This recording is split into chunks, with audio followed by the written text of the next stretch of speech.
અને આ તરફ બોરસદના ઢાંડકુવામાં મહિલાની હત્યાના પ્રયાસ મુદ્દે ગુનો દાખલ કરવામાં આવ્યો છે. ગામની ભાવના બહેન નામની મહિલા સાથે થયેલી સામાન્ય બોલાચાલીના હત્યામાં પરિણમી હતી. પતંગ ચગાવવા જેવી બાબતે ગામના 4 લોકોએ દંપતી પર હુમલો કર્યો હતો અને આ હુમલામાં ભાવના રાઠોડ નામની મહિલાના માથાના ભાગે ઇજાગ્રસ્ત મહિલા કોમામાં જતા જ હત્યાના પ્રયાસનો ગુનો નોંધાયો છે.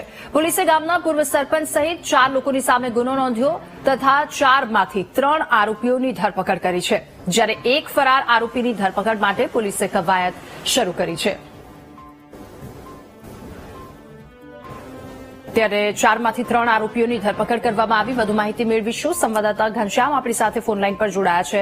ઘનશ્યામ, બોરસદની આ ઘટના જેમાં પોલીસે અટકાયત કરી છે 4માંથી 3 લોકોની, શું વધુ વિગતો? રાધા, બોરસદ તાલુકાના ઢોંડાકુવા ગામની આ ઘટના છે અને ઉત્તરાયણના દિવસે આ ઘટના ઘટી હતી.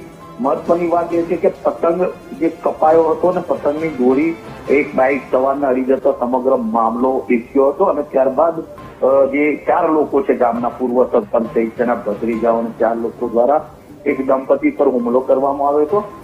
આ દરમિયાન જે ભાવનાબેન રાઠોડ નામની મહિલા છે તેને માથાના ભાગે પથ્થર ગંભીર રીતે વાગતા તેને સારવાર માટે ખસેડવામાં આવી હતી. ત્યારબાદ તે કોમામાં કરી પડતા આખરે પોલીસે હત્યાના પ્રયાસનો ગુનો નોંધી અને ધરપકડ માટેના ચક્રો ગતિમાન કર્યા છે. મહત્વની વાત એ છે કે 3 આરોપીઓને તૈયારીમાં જ પકડી પાડવામાં આવે છે, જ્યારે મુખ્ય આરોપી રતિલાલ પરમાર છે તેમની ધરપકડ માટેના ચક્રો ગતિમાન કર્યા છે.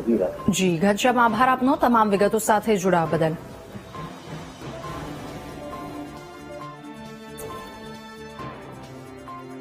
તો મહેસાણા